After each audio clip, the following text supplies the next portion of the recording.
What is up, YouTube? I have not been here for a while. I am sorry, I'm on radio silent. I am literally having a conversation on Facebook about it now. I beg your forgiveness. I want to make this work because I just like talking about D&D, but I needed to. I don't know if you can tell, but we've rearranged in here a little bit, and I'll show you why. My father, who is an altruistic hero in my life, they've asked me to stop using my legs as much because they're worried about me developing a blood clot. They want me to use it for light stuff, but they don't want me to keep doing it to where I can, damage my legs. Which is funny because I actually bruised a bone because of what I'm about to show you. So let's talk about that. CBD&D has changed slightly because, as you notice, I'm moving away, and the reason is my father was kind enough to help me fix this power chair. So that is, I do have a prescription for a wheelchair before we go there. But my setup, the power chair is too tall originally, and also I had all this room, but there was like a table here. There's a table here. I keep looking at the screen. I'm so sorry. I told you I'd stop doing that. I didn't. Anyways, there was a table that was here, but instead of running, across here like this, I gotta look at my hands so you understand. It was running like, what do you make me do it like this? It was running from the wall out, so had all this dead space, and it was too short for my power chair for me to use, my diddly doos. And another problem I have is now I know it looks like it when I wear my glasses because I have a reflective coating on. These are cheap dollar store glasses, and then I buy a reflective coating and put it on there so that it reduces glare in my eyes because harsh light changes blind me.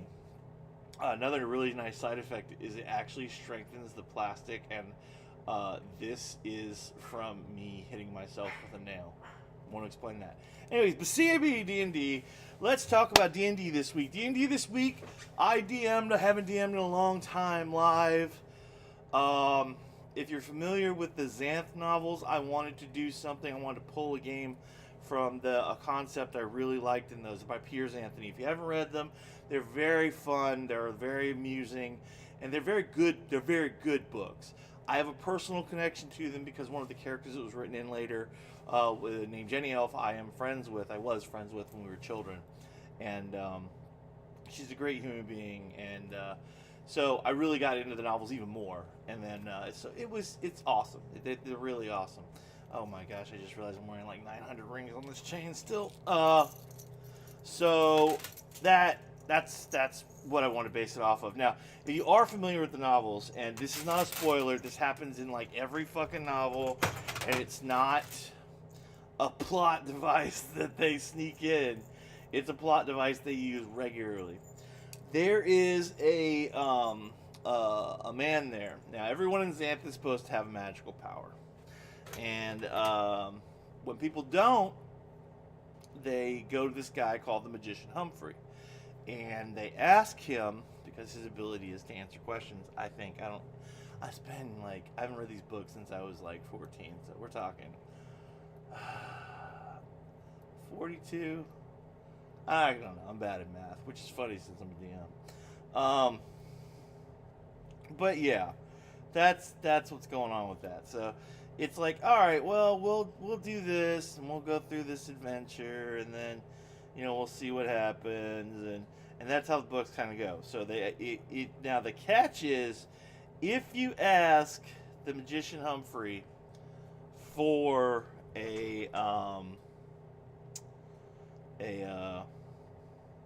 favor, an answer, there is a very well known, widely spread cost. I mean, because like Cage the Elephant said, ain't nothing in this world for free. The cost is a year's worth of service. Now that could vary in what you do. Well, I turned that into a D&D game where there are hags that are stopping people on the road well, not stopping people on the road. There's a swamp. The swamp has a very long, winding path through this swamp, and it used to be protected by another fae. And this fae, for lack of a better term, he's an alcoholic who loves mushrooms. So there's this guy, and he does all these different little things, and he answers questions, and but he can't really remember anything. And I turn the game into they have to go through all these challenges to get there to ask them a question, so that they can figure out what to do. So that's the game. It's fun. 5 minutes so far. So, that's ran that.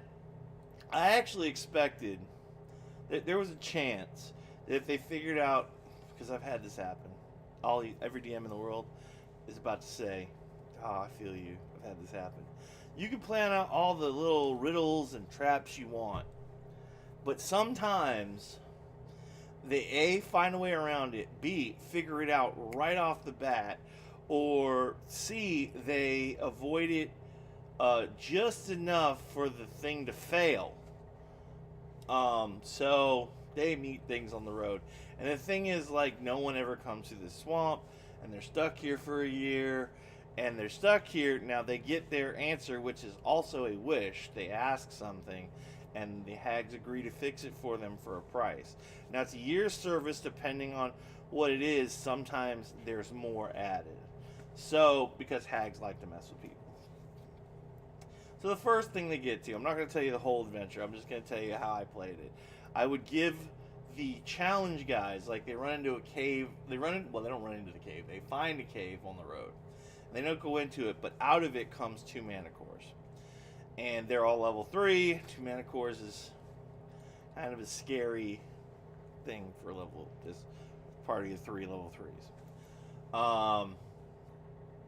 So, instead of attacking them, they were really chatty, but they were clear that, unfortunately, they have an agreement where they have to kill them. Sorry. It's part of the deal. But, I mean, we could talk. And the other part of the, like, when they first stepped foot into the swamp, onto the path, I had the knowledge that I put a warning sign there, that once you start this path, you cannot turn back. And it turned out to not be a metaphor. This path, you can strategically move back and forth on it, but you can never leave this swamp till you finish the challenge or die here. So, anyways, Metacores come out. They start chatting it up, and because it amused me, I named one dude and one lady. And they asked dude, because he's like, "Well, it's time to fight." And I was like, "Wait, I want to ask you one more thing." And he's like, "What's that?" And he's like, What'd you ask?" And he's like, "Oh, I asked if I'd ever find anyone that loved me as much as I love myself." And I did. And then they get into the fight. Now, believe it or not, that's a clue. And I'm sure, like, everybody that ever watches this is going to be like, "Oh my god, I get it." But they didn't. They didn't catch it. They didn't figure it out. So they're fighting dude and they're fighting lady.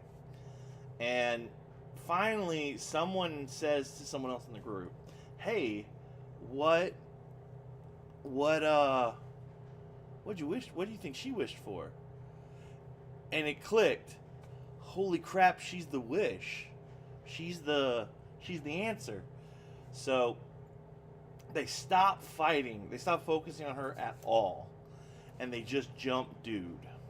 They get dude down, and of course, challenge succeeded. They disappear. Alright, so the second guy on this path. I'll tell you this one too, because this was funny. The way you have to beat him is you have to find a way to distract him, because otherwise he is super dangerous.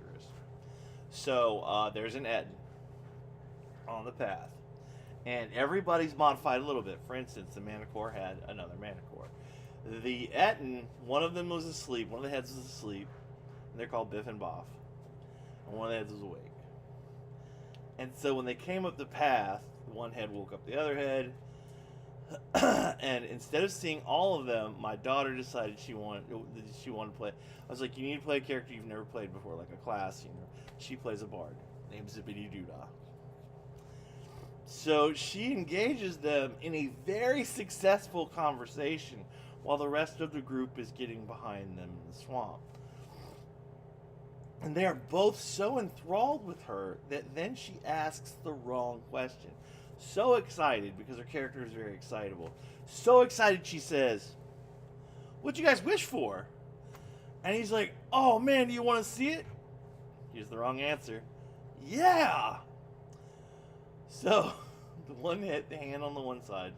Oh, there we go. The hand on one side goes, "Oh, okay, let me show you what I got." And his hand starts glowing like this black color. And then he holds it out and he Eldritch, knocked the camera there. He Eldritch blasts her with a bunch of invocations attached to it. So she like took extra damage. She flew back 10 feet. And then the guy's like, she's like, "Wow, that is really cool.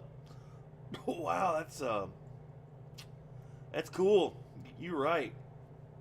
Keep in mind, they're level 3, and they just fought a Manicore, so she's not feeling great, right?" And the other guy goes, "Yeah, it is. Well, check out mine. His isn't as cool as mine." And she gets shot again without any warning. At this point, I wanted to make it, they're in trouble, right? Like somebody's in trouble. They're rescue pets. There's an animal in trouble. Anyways, so somebody's in trouble. There's imminent need to go and engage these guys. So they go and they engage them and they get them down. Because again, not only am I giving them each Eldritch Blast on their turn, but they're also, when they engage, are holding weapons. So they're getting 4 attacks per turn on... and I was incorrect before. It's not 3 versus... It wasn't 3 versus 1 Manicore. It was... There's a party of 5. So... they're getting 4 attacks. They finally get them down. Because, again, they got this surprise round because of that and just eviscerated this guy in the beginning. So they do that. And it was fun. It was a lot of fun.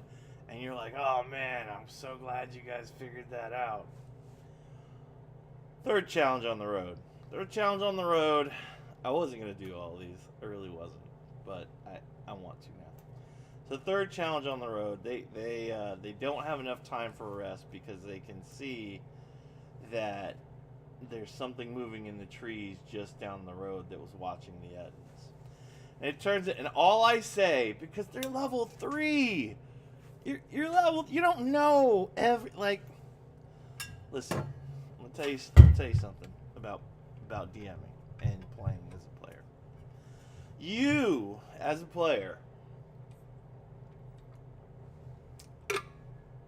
can run into a beholder and go, "Holy shit, that's a beholder." But your character sees a ball with eye stalks and a big eye and just a slobbering mouth coming at him.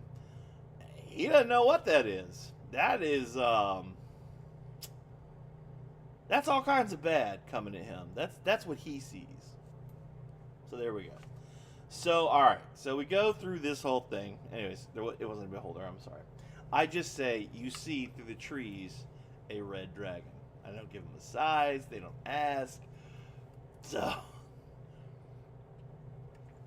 the bard is at 1 hit point. And the bard takes a knee by the tree where the Ettins were. And grown into the bark of the tree is a riddle. It's like a pictograph riddle. So she sits there and she starts rolling for this riddle. She's rolling. They're all fighting, right? She's doing very little participating in this fight. She's really fixated on this riddle. Then, when the dragon does notice her, we plugged in this flaw that's just really funny because I like to watch her do it. So her name is Zippity Doodah, and if anyone ever says her name, she breaks into the song Zippity Doodah, and she gets very theatrical, dancing and spinning, and all kinds of silliness happens. Well, somebody says her name. She starts spinning around doing stuff and then hits the dragon with vicious mockery.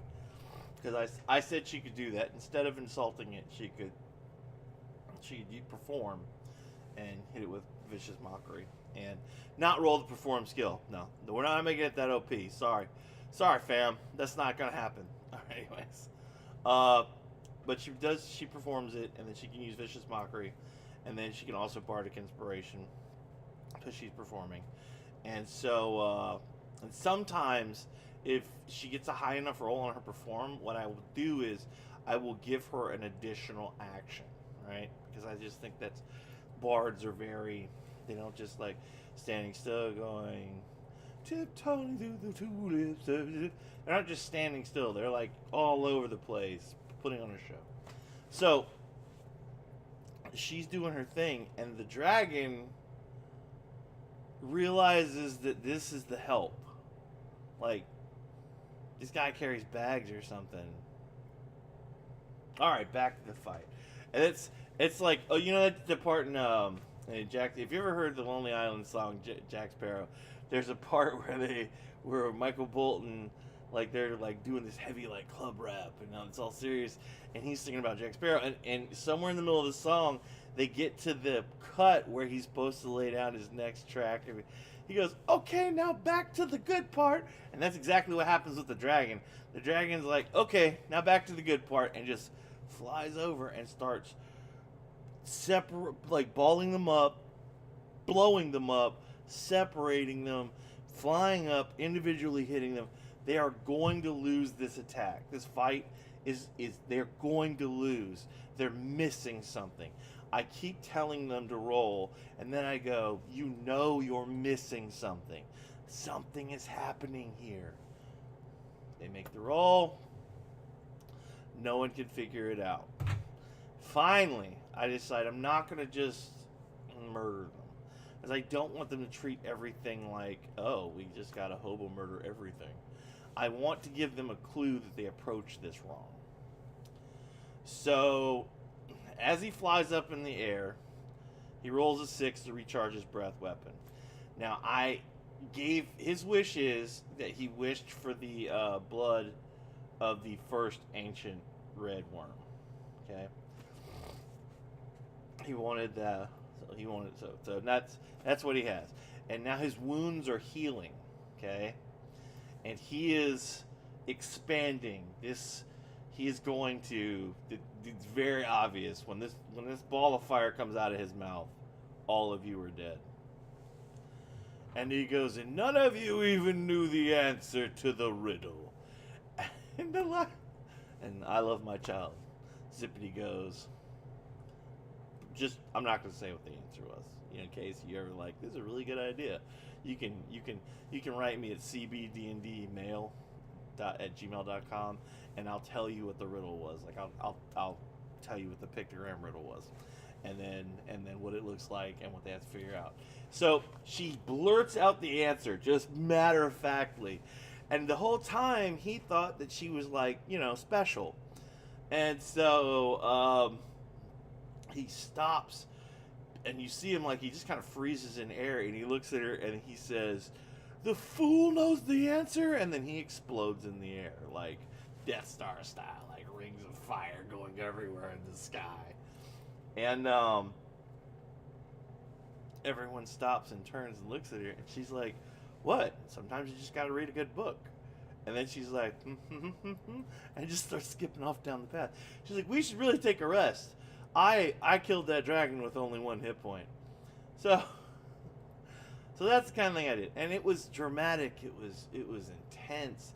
They got to the next challenge, but God, I love playing with Jesse.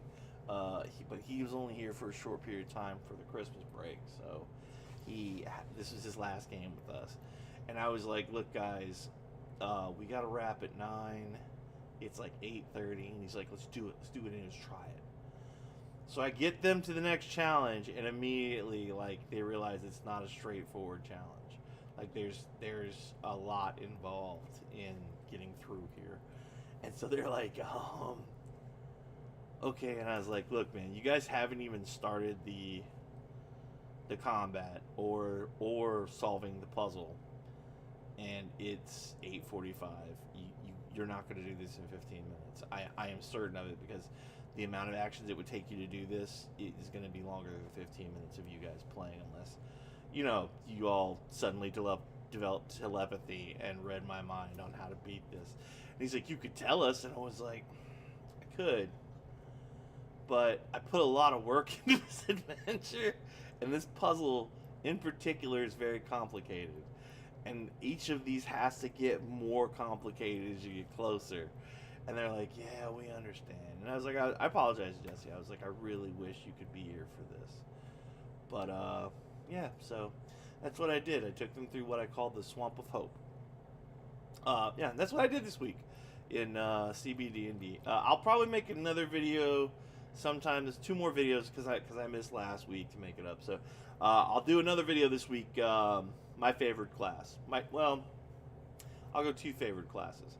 And then I will also I like to tell the bad beat story, like when something just goes wrong at the table, not in the game, just like personalities clash and how I think you have to deal with that. But yeah, so that's where we are. That was the adventure that I wrote, most of it. I hope you guys liked hearing the story about it. Like, I didn't want to get into too many details because really we're already at 20 minutes. Again, any questions? If you want to know more about the adventure, if you want me to send you a written copy, which I will actually have to type on the computer, but I can do that. Just send me an email to cbdndmail@gmail.com, and I will get back to you. Oh, wow, that was really loud. I'll get back to you as soon as I can. Questions, comments. Oh man, please! If I wasn't talking to just myself, would be awesome. Yeah, send me mail. Like, if you have DM questions, if you have ruling questions, if you have like one of those questions like what is the one question you hate the most as a DM? Because again, I don't like being called this, but I'm going to tell you that I'm regularly called the D&D guru here where we live. So when there's a rules question, somebody always asks me, and there is a rules question I get asked constantly that I'm like, I can never answer it without going, it's dexterity. If you can figure that out, you know, you can submit that, and I'll be like, hey, such and such figured it out. Matter of fact, if you figure it out what the question is, and you submit it to CBD&D mail, I'll send you, I don't know, I'll send you a ring in the mail. That's what I'll do. So I like rings. I actually use these for props. One day I will explain why I like rings in D&D so much. Okay, that's it. I'm CB for CBD&D. I will talk to you guys later, and